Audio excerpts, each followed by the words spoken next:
Okay, we can start the webinar. Hope you hear well. Good morning to all, welcome, and thanks for participating to this webinar.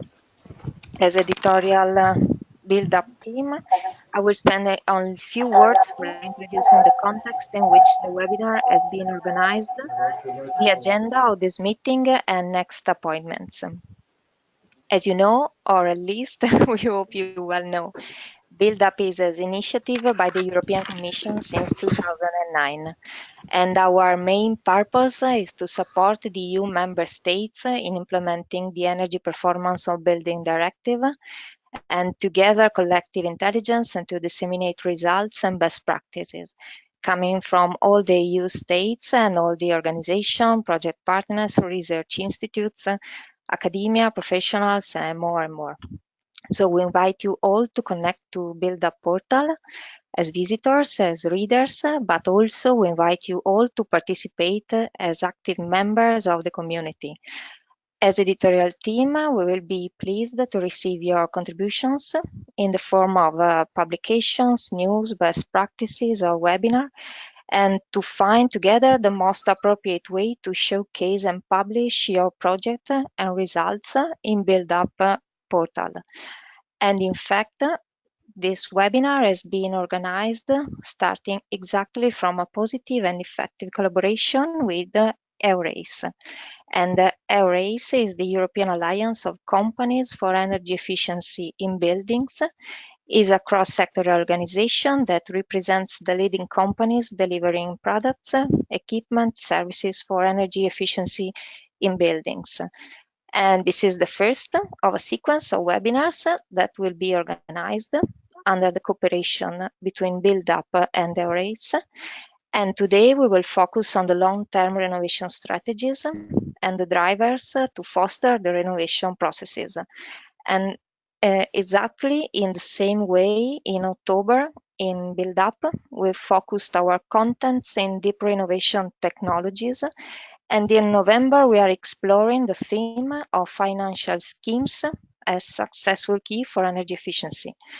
Only a short reminder about next two webinars until the end of the year. The first one will be about the building renovation passport. Thanks again to EuroACE. And the second one on an H2020 project about smart readiness indicators. But in next days and weeks, you'll find on Build Up homepage the agenda and how to register. So stay tuned on Build Up and you'll find all the information. And I don't take any more time. I give the floor to Eddie and Joyce that will introduce in detail the session and the speakers. And again, thanks to all, and I wish you a good job session. Thank you, Julia. Good morning, everybody. Very pleased that so many of you have signed up for our webinar today, and I hope that the information we give to you will be both of interest and very useful. I'm delighted that we have three great speakers for you to hear besides me. That's our president from EuroACE, Céline Carré, who will be the first speaker. We have Nora Bednarski from DG Energy, who is a policy officer responsible for long-term renovation strategies and other issues around buildings. And we have James Drinkwater from the World Green Building Council European Regional Network as a key stakeholder that will address you later.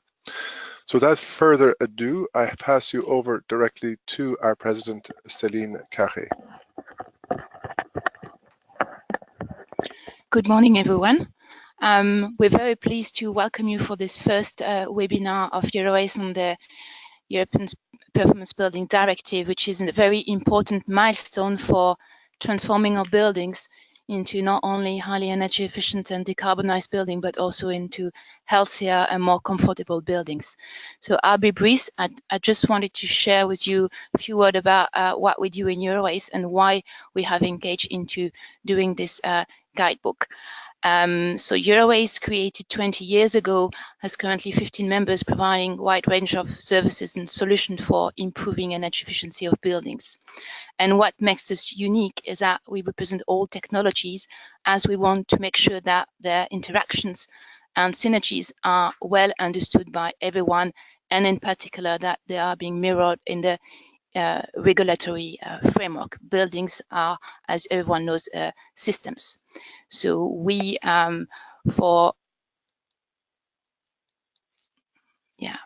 what do we do in EuroACE? We advocate for continuous and progressive improvement of the regulatory and policy framework in order to drive energy efficiency in buildings.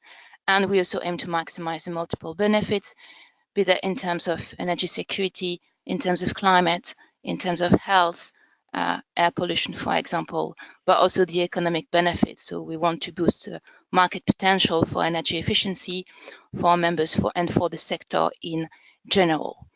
So at EU level, we've been busy looking at not only the EPBD, but also at the wider framework, notably the Energy Efficiency Directive, which sets the overall ambition for energy efficiency with a target of 32.5 towards 2030, but also Article 7, which, as you know, is the home for very important tools to drive energy efficiency, such as energy efficiency obligation schemes. We also look at the governance elements that define the rule of the games in the towards 2030.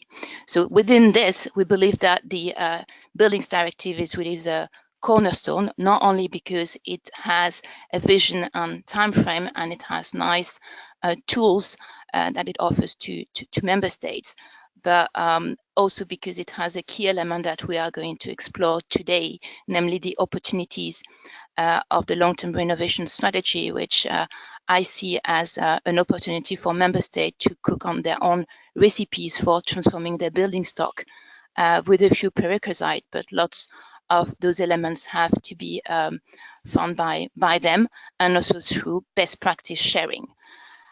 So why have we engaged into doing this guide? We want to set out our views on how the Buildings Directive can be implemented. We've been engaged on EPBD 1 and 2 before this revision, so actively in Brussels, but also in member states. And we want to share knowledge and trigger more exchange of best practice. So this is really the idea.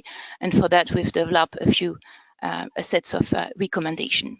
We also want to motivate anyone in the area at member state level, not only from government, but also external stakeholders, private actors, the financing world, to do more and to engage into building renovation, because we believe that buildings are probably the best place to start when tackling major challenges such as climate change. It is not necessarily a walk in the park, it is not necessarily easy, but it has immediate benefits for citizens.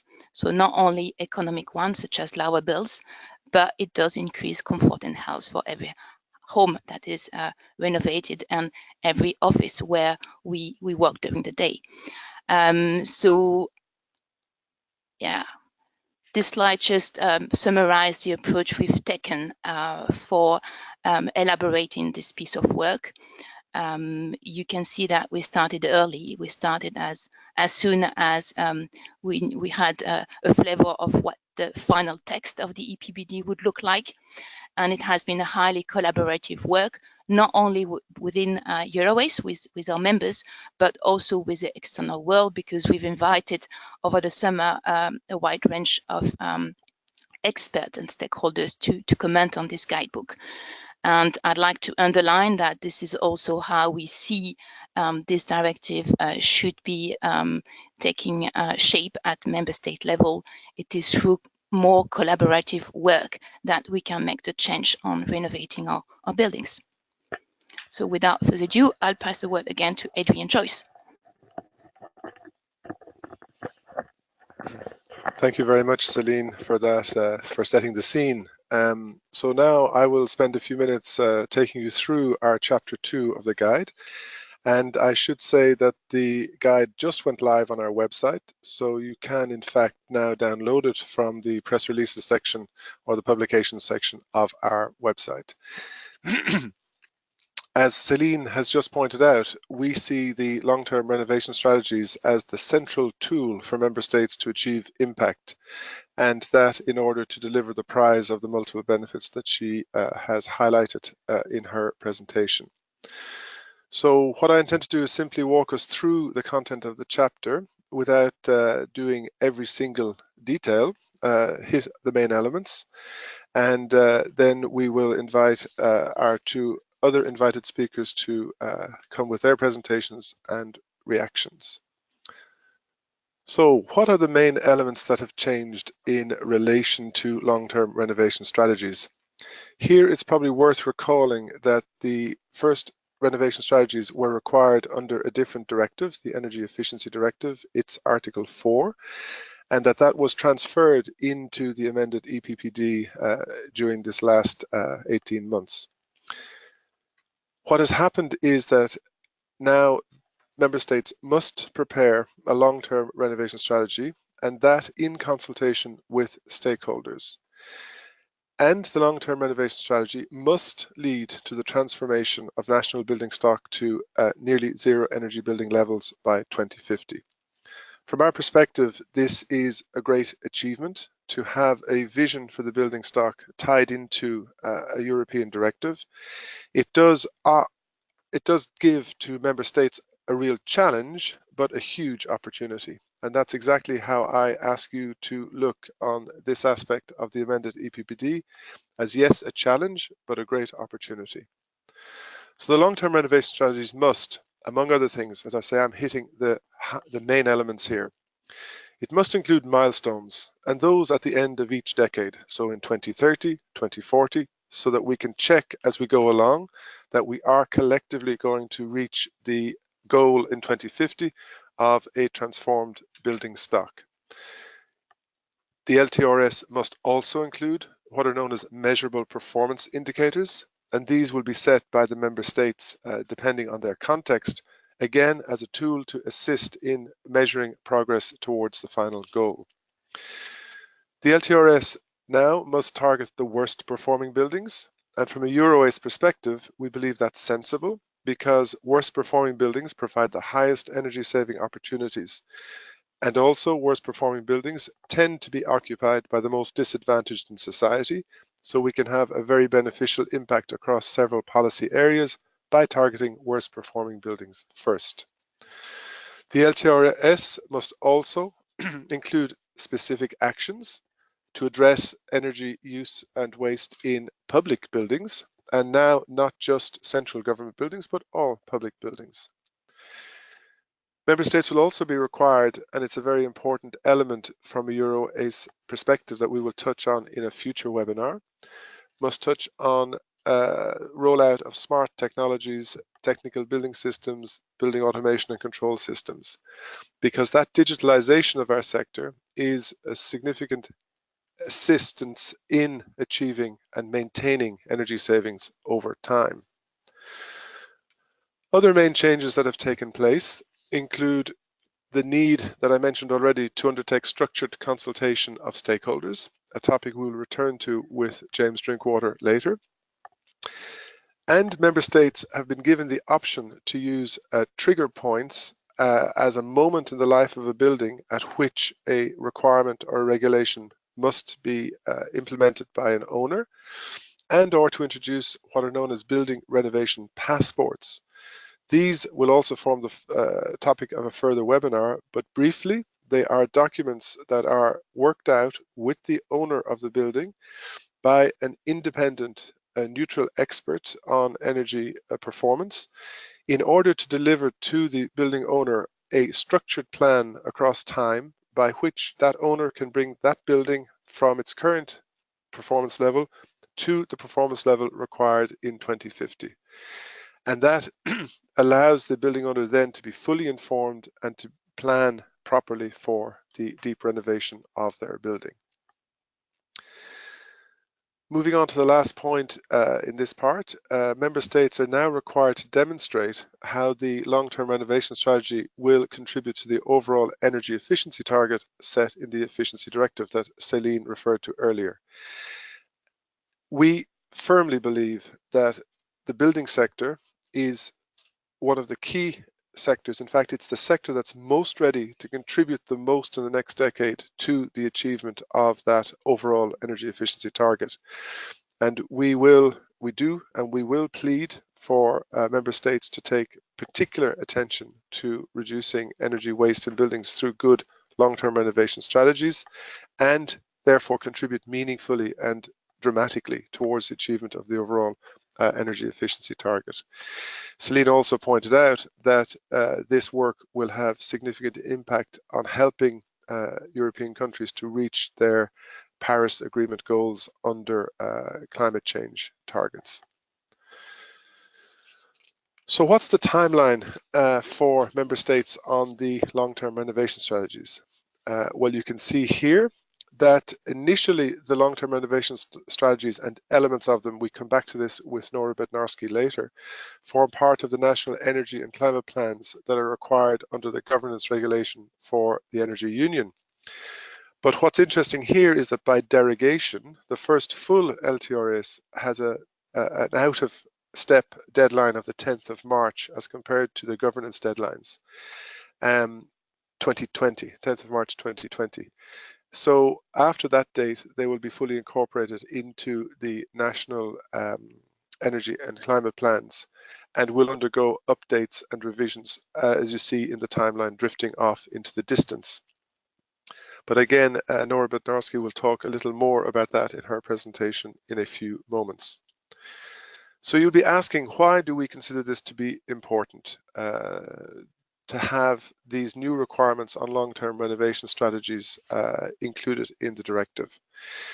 Well, I've hinted already that as compared to the earlier requirements under the Energy Efficiency Directive, the new requirements in the amended directive are much more stringent and much more pertinent to upscaling renovation across the European Union and achieving the potential and delivering the multiple benefits that will come from proper and ambitious implementation of those strategies.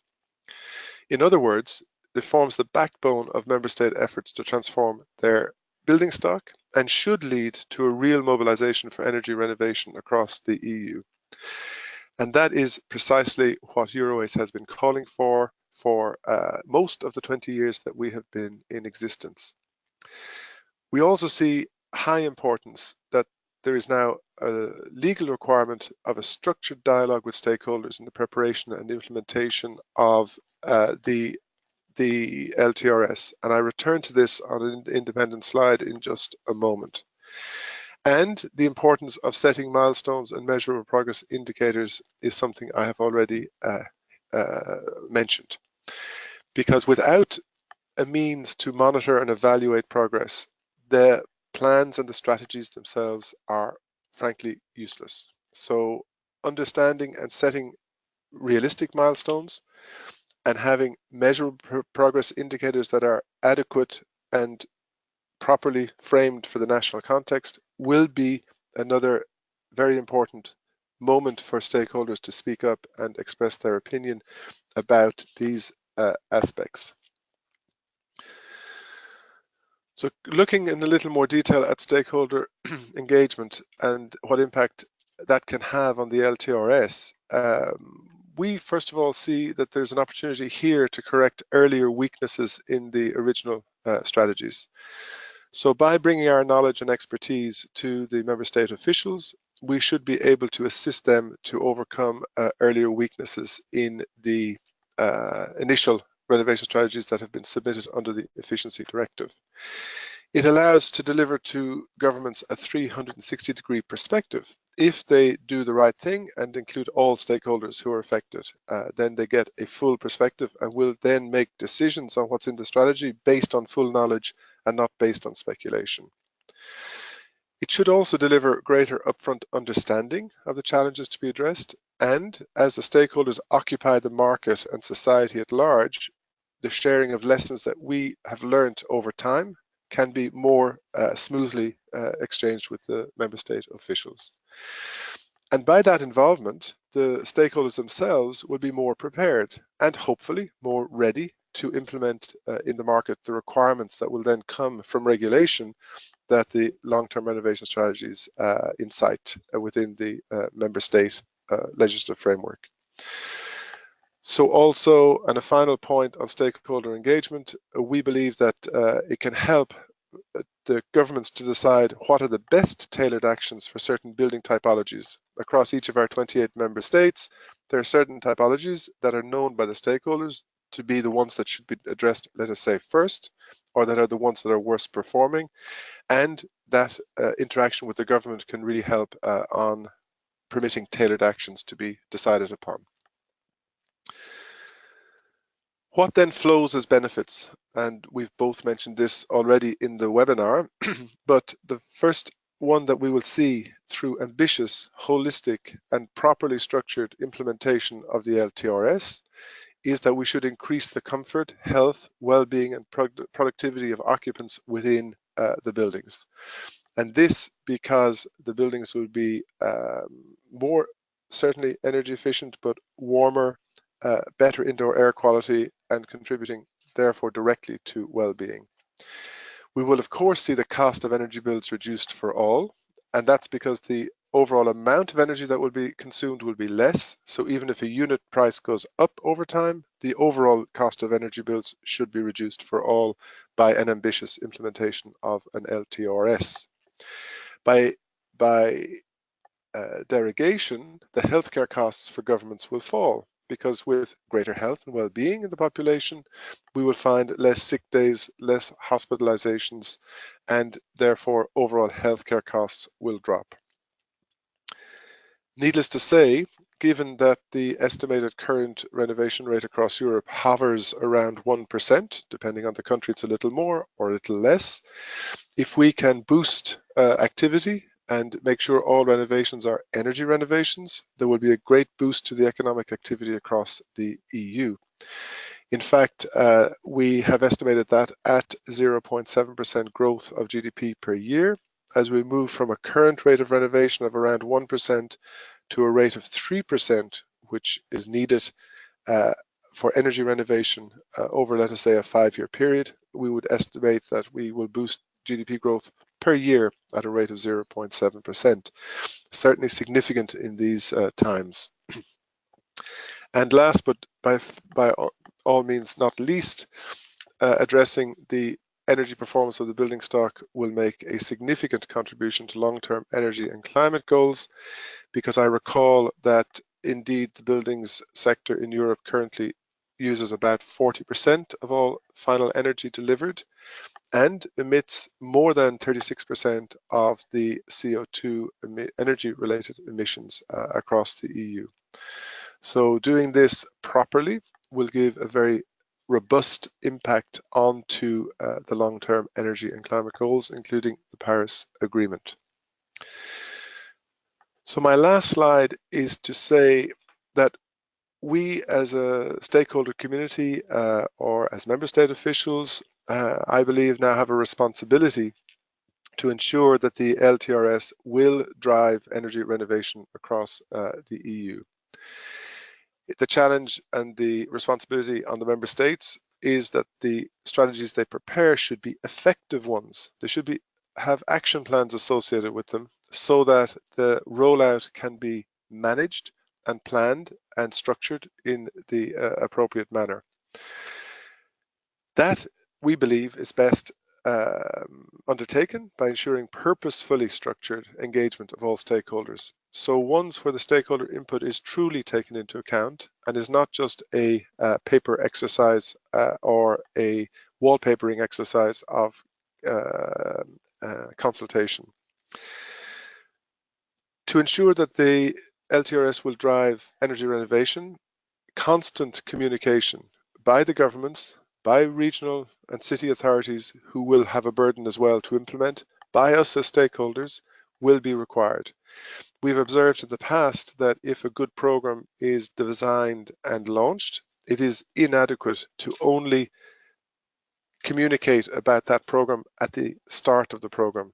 And we have learned that constant communication across the life of a program is the best way to ensure that the program has a constant and increasing impact towards achieving its goals. And the last item as food for thought that I've selected from our chapter is to say that we now have an opportunity to gather more data on implementation of the renovation strategies. And by gathering that data and sharing it, we can learn from experience to improve future revisions of the LTRS. So we're talking here about a data gathering and feedback loop so that the experiences that we go through and the lessons we learn are properly and fully incorporated in future revisions and updates of the renovation strategies. So in those few minutes, I have given you a taste of chapter 2 of our new guidebook.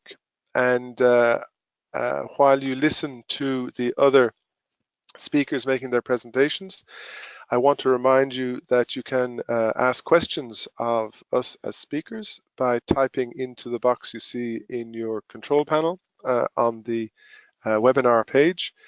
And we intend to take those questions across a 15 or 20-minute period at the end of the presentation. So please don't be shy on that.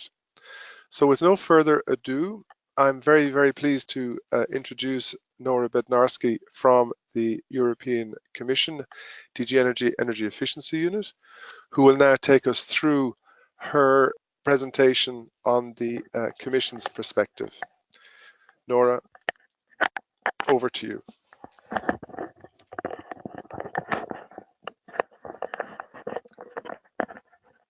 Thank you, Adrian. First of all, I'd like to thank you for the opportunity to participate in this webinar today. And I would like to congratulate EuroACE on the impressive guidance document you've published this morning. I know it's the fruit of extensive collaboration with your members and stakeholders.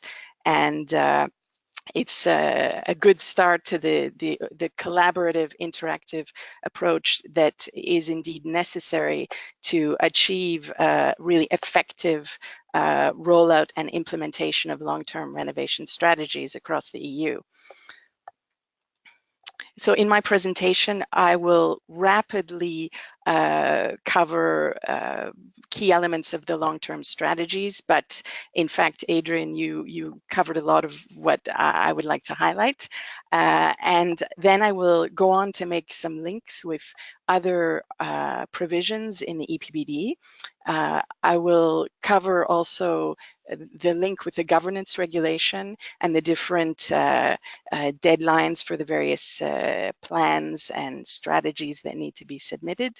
And then I will inform you about the work we're currently undertaking on preparing guidance documents for member states from the Commission. And then I will finish with a few words on how stakeholders can get further engaged. Let me first recall the broader context of revisions to the EPBD and the clean energy package of 2 years ago. Under the Paris Agreement on climate change, the EU committed to address the challenge of global warming through common goals which aim to limit global temperature increase. And the Clean Energy for All Europeans package included a broad range of measures aimed at adapting our regulatory framework at EU level to lead the clean energy transition and to deliver on Paris commitments, and also to reap the wider benefits that Adrian has referred to in terms of jobs, health, and quality of life. And as has been mentioned, buildings are responsible for 40% of energy consumption, and the current renovation rate would prevent us from achieving our Paris goals. And therefore, we needed to ramp up the rate of renovation, and strong long-term renovation strategies are really the vehicle for change and will drive this acceleration of renovation. So the strategies essentially have additional elements, as Adrian mentioned, the Article 4 of the Energy Efficiency Directive already required member states to submit long-term strategies, and we've now had 2 rounds of those strategies, and they have been strengthened and improved, and we've recently had assessment of that second exercise in 2017, and we've seen that, for example, in the most recent strategies, there is a more forward-looking approach by member states. But the aim of the revision and the new Article 2A in the EPBD is really to create a tool, a comprehensive tool, which is a vehicle to achieve results. And so there is not only a set of elements which should be included in a long-term strategy, but there are tools to help achieve that implementation, notably measurable progress indicators, milestones for 2030, 2040, and 2050, and also a need to determine to what extent the proposed milestones and indicators will actually contribute to achieving the energy efficiency targets for the EU. And another important aspect, as Adrian has mentioned, and which is fundamental really to be able to have as an effective strategy as possible, is indeed the public consultation, which will not only have to take place prior to the submission of the first and then subsequent long-term renovation strategies, but which should also continuously happen throughout the implementation of those strategies. So as compared to the structure of the content that member states should include in their strategies, as was set out in the EED, today now we have a much stronger set of requirements. And we have new elements such as trigger points, which member states can define and use to really encourage energy efficiency renovations at particular appropriate moments. We have the idea of an optional building renovation passport. The Commission is in fact going to be undertaking a feasibility study for such a tool or a mechanism, tool, I guess is the right word, and that will be undertaken in the coming month. There is a contract which will be undertaking that study, and I think there will be some important exchanges also with stakeholders on what works and doesn't work in terms of building renovation passports. And I think the upcoming webinar on that topic will also be a useful exchange and can feed into also our reflections and evaluation of to what extent such an optional scheme would be helpful at EU level. Then there's now the focus on worst performing segments of the national building stock, which are not only where you can achieve the greatest savings, but also where indeed there is often also associated energy poverty, which the strategies should also aim to alleviate. And then, of course, smart technologies are key opportunities to also activate energy savings, and the member states now should ensure in their renovation strategies that there is a set of policies and actions which seek to promote the use of such technologies. And then finally, there is also now the requirements to include an evaluations of savings and wider benefits of the overall strategy and actions. That already existed, but now the legislation specifically cites health, safety, and air quality as important indicators which should be considered. And as I will get to this in a moment, in the national energy and climate plans, these are also these wider benefits of energy efficiency are also key components which should be included in the national plans.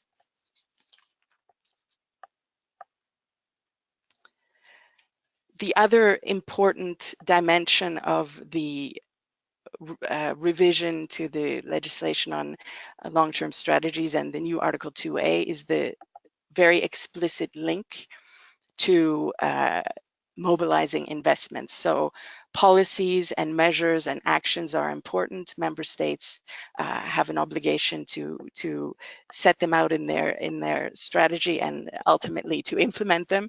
But without the adequate mobilization of investment, private and also through public funding, these policies and measures will not come to light, will not be as effective as they could be. And so now member states have an obligation to facilitate access to mechanisms which would support such a mobilization of investment. And the directive explicitly mentions 5 types of mechanism.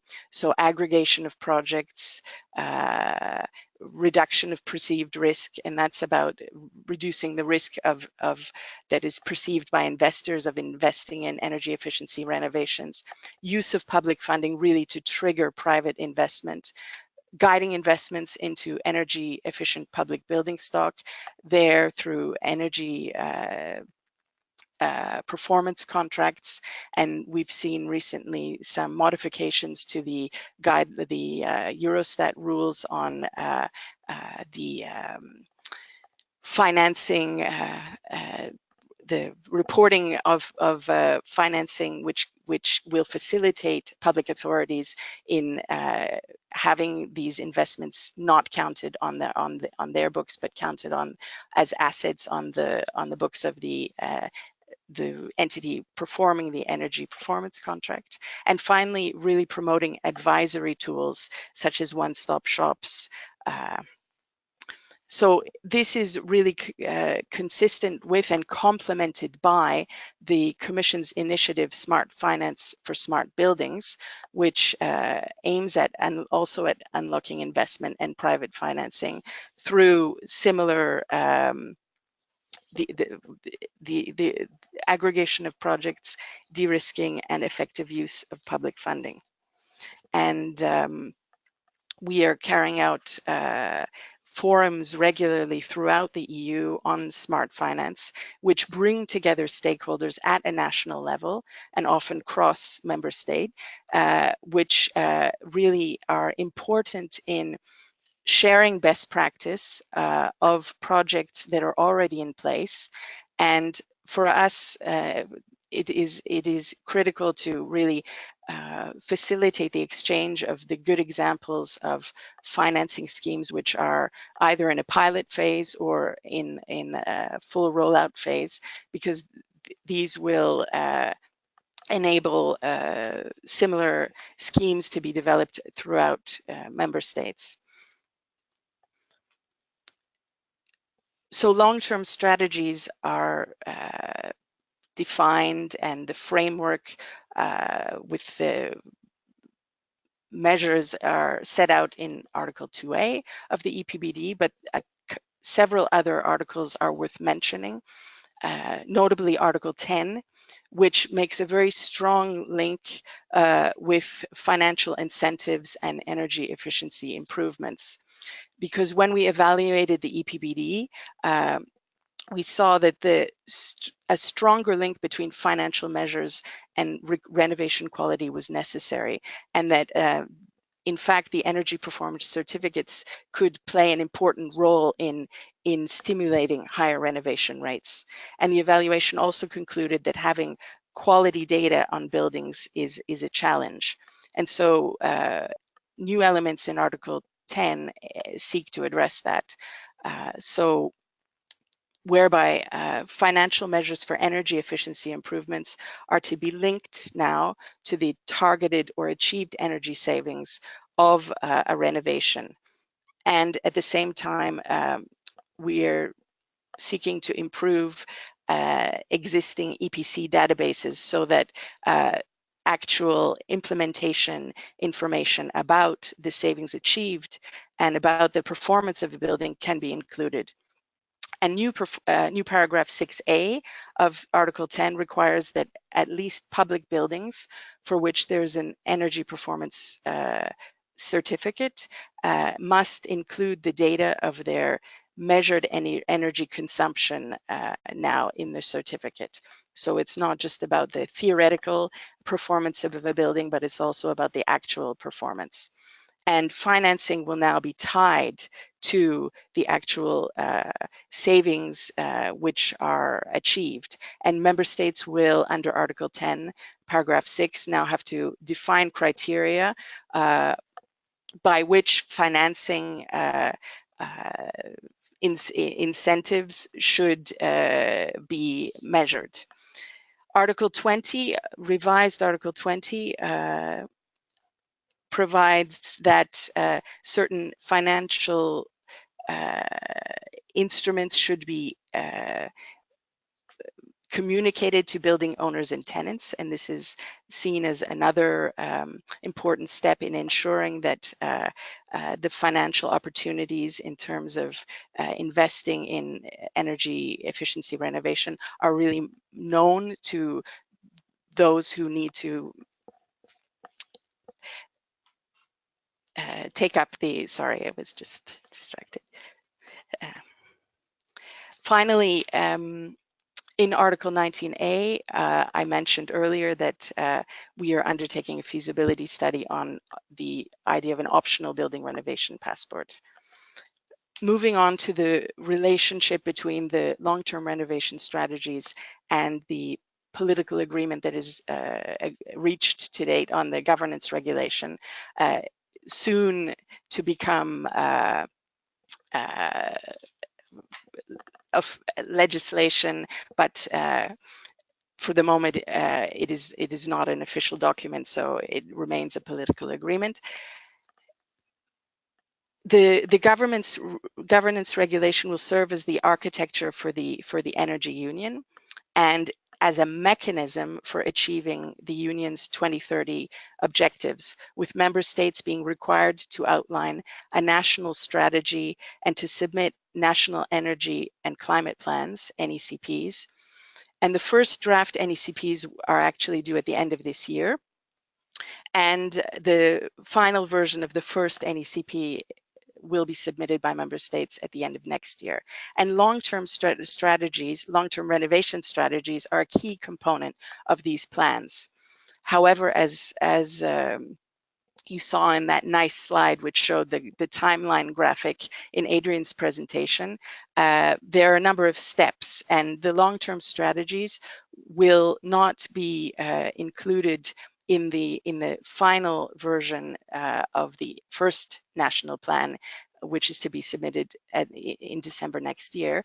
There is a derogation for the first long-term strategy, which should be submitted by the 10th of March 2020. Nonetheless, there are a number of elements which are found in the text of the regulation, the governance regulation, which are to be included in the actual core of the national plan, which are elements of themselves of the long-term strategies. And these elements, such as indicative milestones, the measurable progress indicators, and the expected energy savings and wider benefits, as well as the expected contribution of the strategy to the union's energy efficiency targets.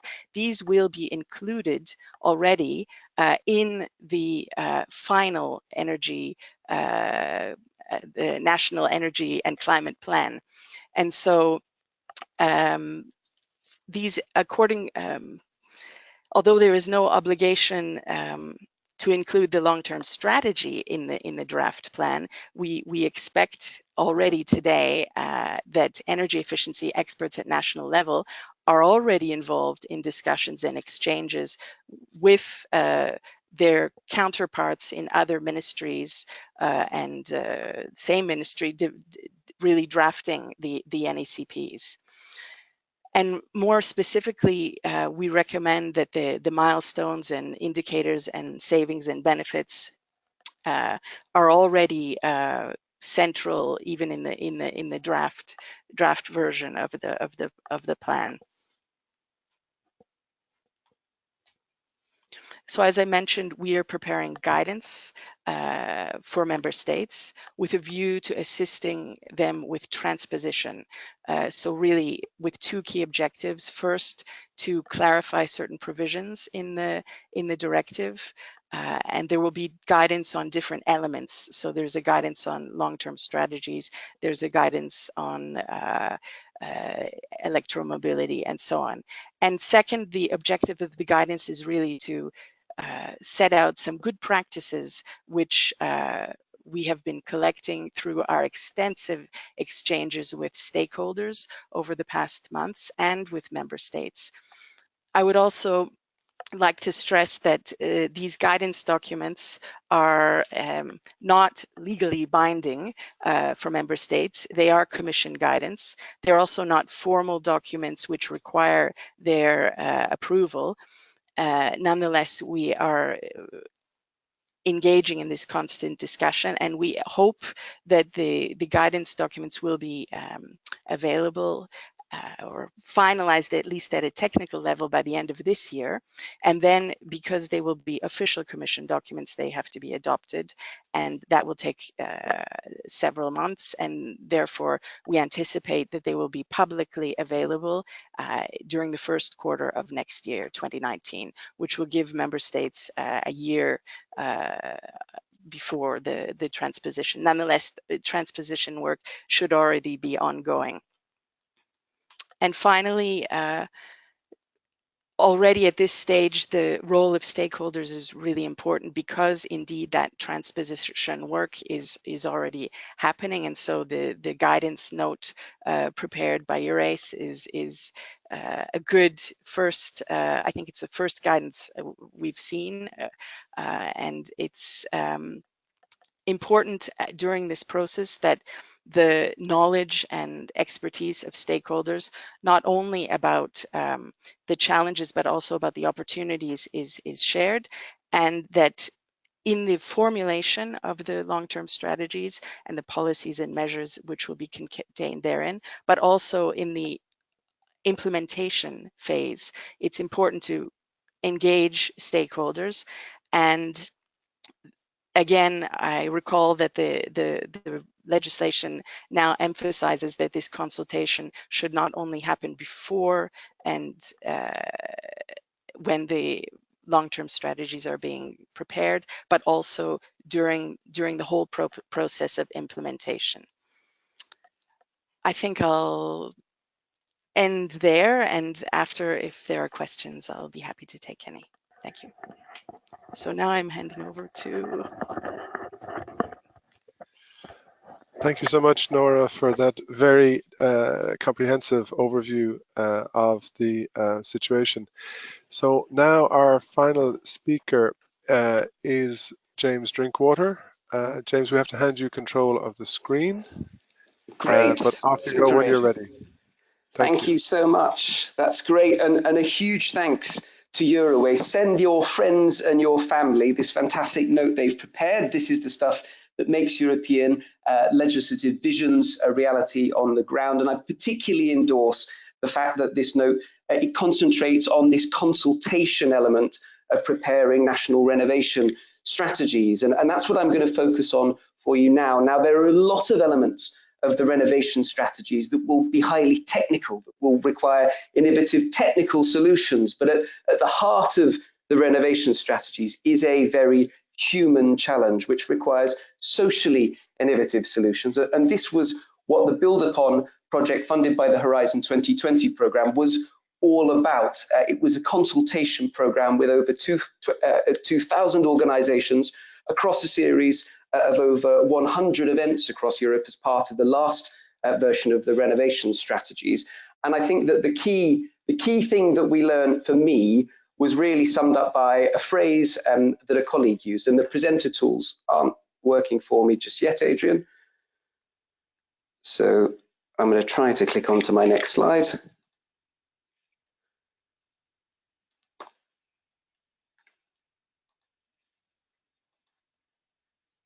So just a second, James, we're just trying to organize that here.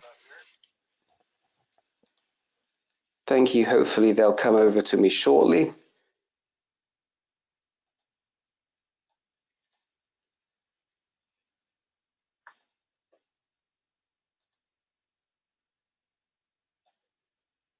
Okay, perhaps you could click on to the next slide for me because it's not moving on just yet. Try again.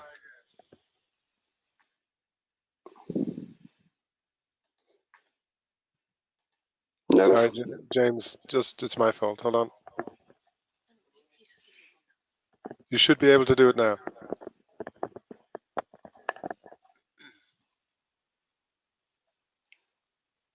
No, indeed. Still, the technology. See, this is the problem with technological solutions. They do not always work. Great. Next slide. The key thing. James, and we'll move to the next slide in just a moment. Yeah, great. I'll pause for you for just a minute.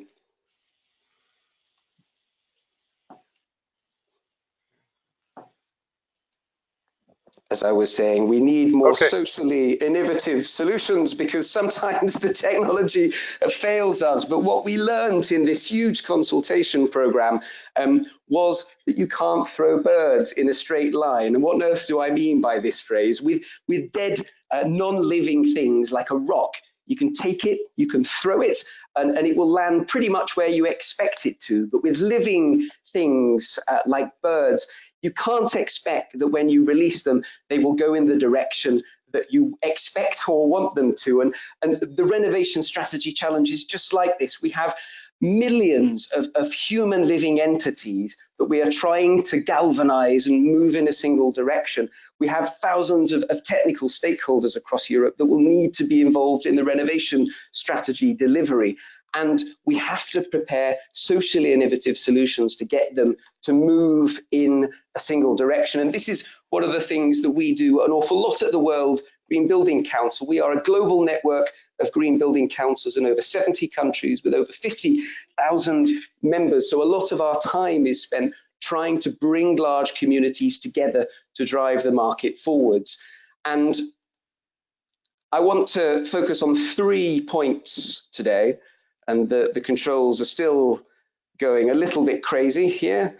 The who, the what, and the how of renovation strategies, the stakeholders, the resources, and the community building that we need as part of this process.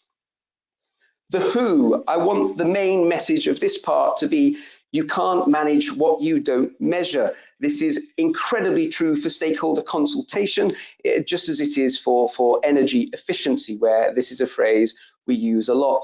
In the Build Upon project, we started by looking at who needs to be around the table. And the key on the right there identifies each of the key perspectives that we saw we needed around the table for this challenge.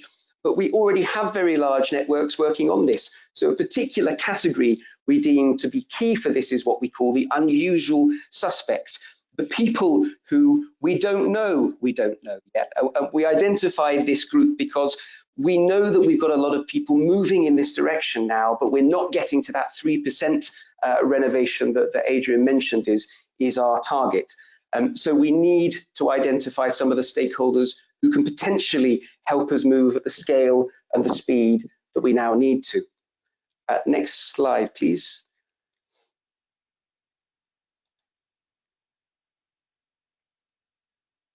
We identified the social networks of key actors that we needed around the table in each of our countries, and we started trying to understand their goals, because you can't do strategy to people. You have to work with culture, which each strategy for breakfast, and really understand the culture of the network of organizations that you're working with. We identified these social networks across each of our core countries. There seems to still be someone else in charge of the controls that we're really struggling with at this stage. I'm clicking, and hopefully this will change. And we also tried to redefine what we deemed influence in stakeholder consultation. The World Green Building Council, EuroACE and others, we are some of the big voices in this debate, but we tried to identify who were the people who didn't have a voice, who weren't around the table. For example, the mortgage banks. We tried to identify those players who could potentially exert a huge influence and help us move towards our goals if they were at the table with us. So we identified these social networks across all the countries that we were working in, and we really committed to measuring the quality of cross-sectoral collaboration. This pie chart you can see here shows the participation levels at our very first meeting back in 2015. You can see that the vast majority of us were from construction businesses and networks, a good number of central network people and a number of NGOs. This was where the debate started in Build Upon back in 2015 with the version 2 renovation strategies. But through our 100 events, we committed to measuring the diversity and inclusivity of that consultation the entire way. So by the end of that process of 100 events, and I'm trying to move to the next slide, we actually had a community of 2,000 organizations that looked like this, where those voices that we'd identified were starting to be an active part of the debate. And what we saw importantly is that the diversity and the inclusivity impacted the speed of solutions. Our big energy efficiency mortgages program that's looking to provide people with better finance as part of their mortgages when they go for more efficient properties. It wouldn't have been possible if we didn't have those mortgage banks in the room with energy utilities, with green building experts, with universities and valuers. So some of these new coalitions gave rise quickly to new innovative solutions because we committed to diversity. So a point that the EuroACE note makes is structured cross-sectoral dialogue platforms are needed. We must be aware that they require investment to run well, but this doesn't have to all be governments. I'd like to rally stakeholders to support their governments through this process. We at the Green Building Councils will be there to support our governments with their renovation strategies, and other stakeholders around this table here in the webinar should be too. I'll move on.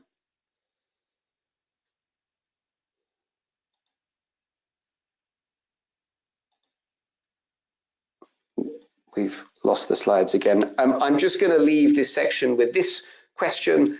Who are the unusual suspects who could have influence if we invited them to the table? Because, as I say, we truly believe that we must identify those players. So next, the what. This is about the resources, so moving from the people to the resources, and how do we build a community of solutions? Now, in the Build Upon program, we were, I suppose, tired of reading lots and lots of reports about market barriers. And here we go. Someone else seems to have the controls again. We were tired of these reports about market barriers rather than solutions. In fact, I think these are one of the greatest barriers that we have to getting renovation done at scale sometimes. So we created a solutions portal called the RenoWiki that maps over 800 solutions to building renovation that are tackling each part of this problem. Next slide, please. It maps out solutions by country and by market barrier, and it groups initiatives that are tackling awareness raising barriers, skills, finance, policy, and other administrative barriers. And importantly, it provides organizational context to help connect people with great ideas. So the debate moves from what are the barriers to we have a lot of resource and people who are tackling these and providing solutions. And one of the really shocking truths that we discovered is even in some countries where there are 100 major initiatives tackling market barriers per country, less than 5% of them are reporting their progress. So for us in Build Upon, it was actually almost impossible to identify real best practice. And even more shockingly, there was no strategy to coordinate and to scale all of that resource. And I use the example, you would never employ 100 staff in an organization that didn't report on progress and didn't coordinate with one another. And that is the challenge that the social innovation element of renovation strategies has to tackle now, is to galvanize, to coordinate the significant resource that's already there and help it hit scale. And this is what we are now trying to do through developing an impact framework, a socially innovative way of capturing and helping scale collective impact across this community of organizations. And it responds to this need for a roadmap with measures, with solutions, and with established measurable progress indicators that Adrian and Nora have talked about. We've started to group those awareness raising initiatives, those skills initiatives, those finance initiatives in a given country, and get them to define what they see as ways to measure their collective progress. So we're hitting the sort of scale we often talk about in the Renovation Challenge. And importantly, we're breaking down silos. We're trying to capture impact across areas. It's no good for consumers to have awareness if they don't know where to go to get renovation finance. It's no good to have energy efficiency mortgages if consumers aren't aware of the benefits of renovation to them. So we have to break down silos and make sure that progress is defined as needing several different actors and interventions on board to hit those 2030, 2040 and 2050 milestones. And importantly, what is defined as measurable progress at the national level, and again, looking at that macro level progress on some of these big targets, it also has to respond to that very local level challenge. You know, what sort of skills are needed in a given city? What is it that we can tap into in the public consciousness of a city in France that will help raise awareness? That those challenges are local, and national interventions need to be tied to them. And I'm going to end very, very briefly with the how, and how to create communities to implement renovation strategies. This is absolutely key, this theme of creating communities to be able to implement strategy. And we wanted to move from the usual consultation, bit of discussion in policy design, to really a deeper level of engagement and eventually partnering that would see cross-sectoral solutions emerge out of the policy design process. That is absolutely key. And we took this advice from Steve Waddell, which is that commonly people focus on organizing one-off events and don't appreciate the need to create processes that bring together diverse people over time to be productive as networks. So we tried to move beyond that in our process. In Italy, this was the process led by a group of change leaders with each of those perspectives at the table, a series of workshops across the capitals and the major cities and regions brought together the renovation community, breaking down issues, providing solutions and building each event on the next so that a community stood behind the eventual recommendations. This was the community in Italy that stood behind Build Upon. In Ireland, a series of over 14 workshops with over 190 stakeholders involved built a vision and a series of recommendations that are now being taken on by the government in their next phase of the renovation strategy design. And indeed, there are an ecosystem of independent solutions that are tackling some of the problems that policymakers identified. So this really helps governments harness the power of stakeholders and helps stakeholders harness the power of networks to generate new solutions that will grow their market.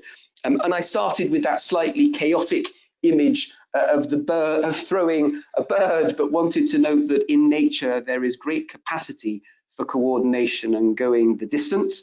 And I believe if we innovate socially, and noting that today we had technology problems, so the technology isn't always the solution. We need to pair it with social innovation, and we will get to where we need to go with the renovation strategies. So thank you all very much for your attention and your patience with the technology. Thank you, James, for that inspiring presentation. And I'm happy to say that the audience has been very reactive, coming forward with many questions for our session now. We have just under 15 minutes left scheduled, so I am going to try to moderate these 15 minutes based on the questions that have come in. But I can already see that it will not be possible to address all questions that have been asked, but I'm happy to inform the presenters of which questions were addressed to them. Maybe I would start by looking at the first question, which is, have there been expressed particular resistances for the amended directive at institutional level or from market stakeholders?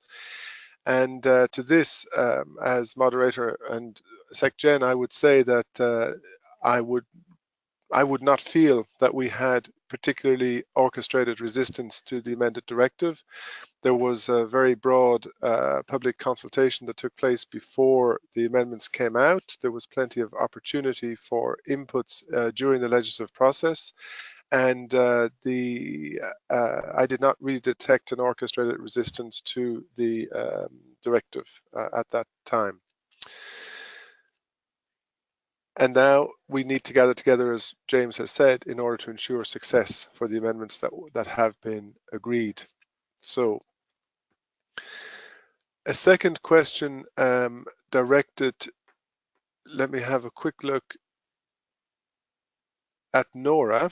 So I will read it out and then I'll pass the microphone over to Nora. Nora, don't you think that long-term renovation strategies should also focus on a larger scale than only on individual buildings regarding the energy performance with a better integration of renewables?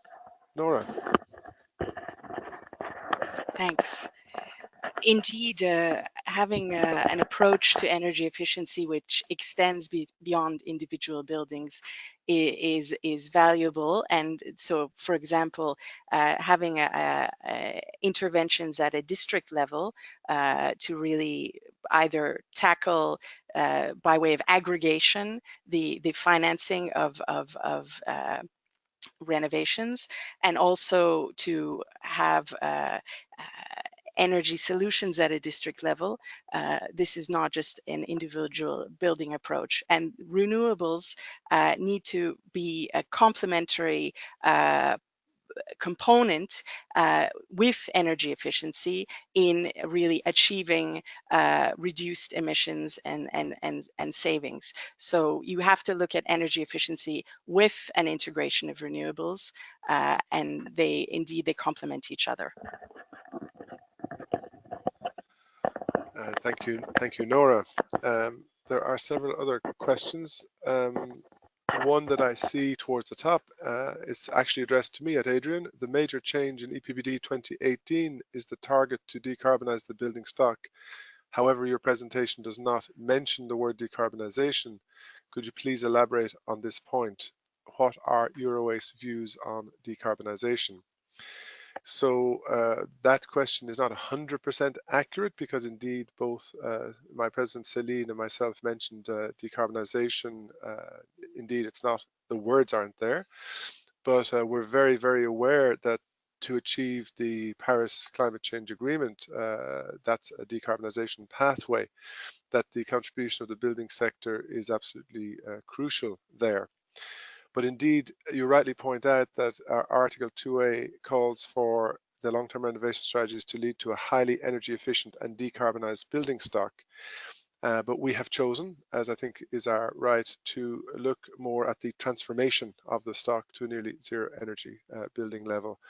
And that's a choice we made, but in full consciousness that decarbonisation is a key element.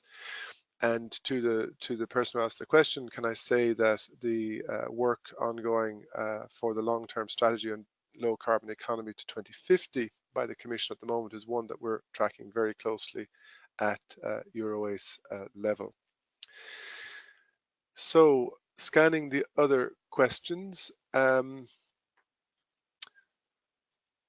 Adrian, you mentioned the benefits for homeowners in energy poverty, taking into account pre and rebound that makes difficult to reach the great energy savings you mentioned. Quid the financing beyond grants? Nora, I wonder, would you talk a little about how the Smart Financing for Smart Buildings initiative is intended to be a leverage to move away from a grant and subsidy mentality for our sector? Indeed, so it's a threefold strategy, which focuses on, first of all, a more effective use of public funding. So really to encourage a faster deployment of financial instruments. And the idea is that channeling funds, public funds, will enable really a better targeting of subsidies towards vulnerable consumers, such as those who are experiencing energy poverty. Then there's the whole dimension of aggregation and assistance with projects and de-risking. But in terms of energy poverty, it's really the use of public funds which can accelerate that deployment.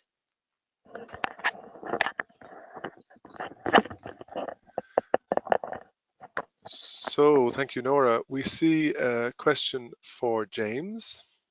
James, stakeholders included in your mapping are all very conservative.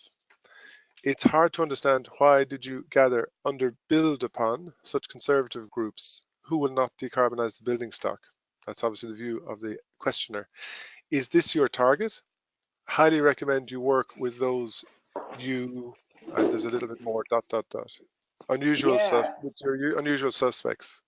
So that is a really interesting point. I think I would counsel you to take a look at the social network mapping that we did, which really tried to identify people totally across the board, as well as where did they stand in position to renovation ambition from those who were much more conservative and not really on board with the deep renovation agenda, to those like the people speaking today who are deeply on board. So we tried to identify people completely across the spectrum and really commit to not just engaging those who all furiously agreed with each other, but actually to engaging some of those who really stood either in a very neutral position, didn't have a voice at all, or were actively pushing against it. Because if we want to shift this whole system that needs to shift to actually getting deep renovation done at scale across Europe, we're going to need to form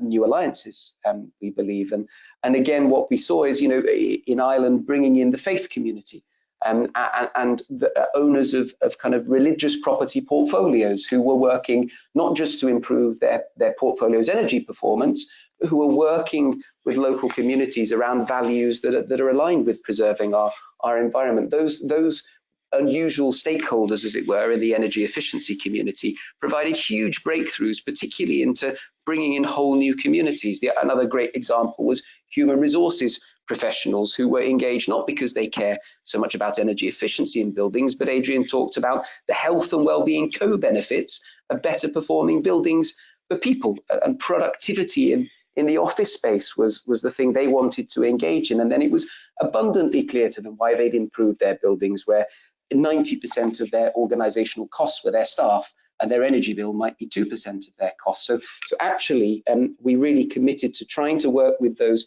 kind of newer stakeholders. We also did work with groups who were standing somewhat in opposition to this, to look at how could we bring them on board, how could we align our cultures.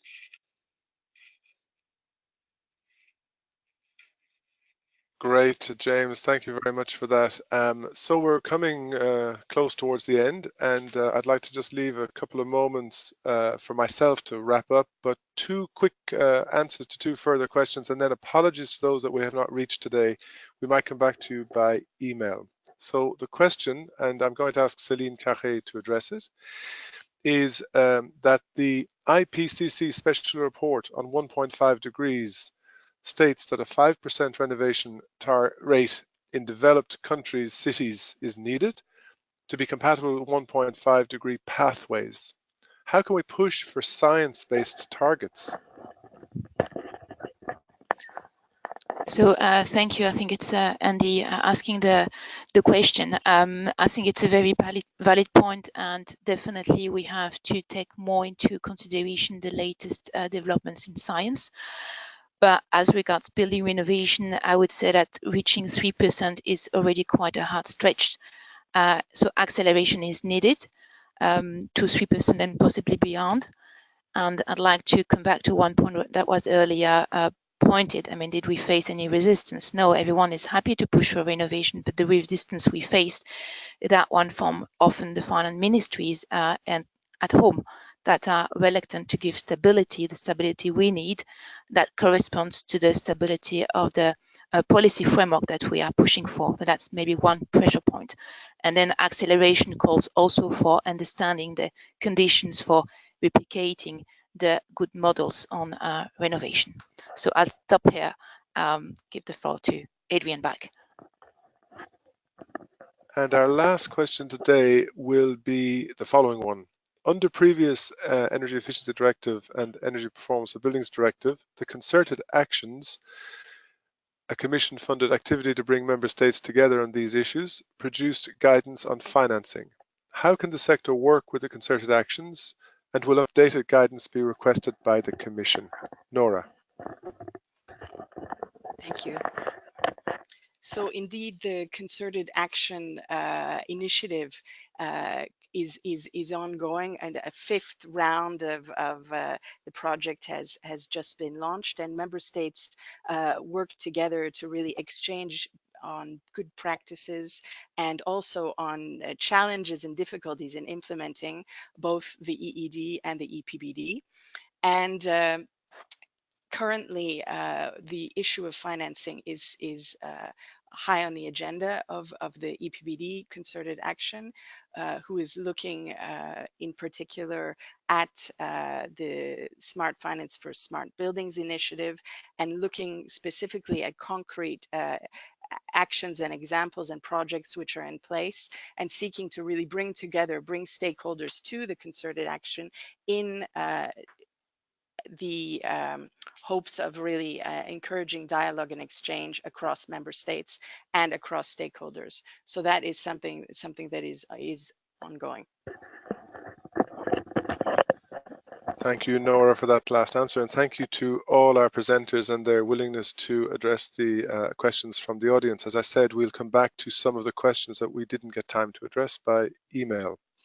I also want to thank the Build Up platform team who've been surrounding me and supporting me during this session. And to end by urging you to go to our website and download the guide and to begin to use it already.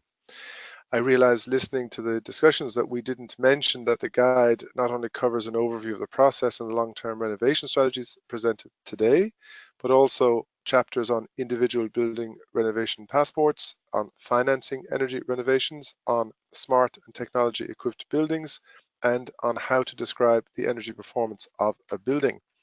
So I hope you will find it a rich resource for your continued work. And with those few words, I hope not to have forgotten anyone in my thanks, but I look forward very much to moderating the next webinar in our series on the guidance to the amended EPBD. So good afternoon, everyone. Take care.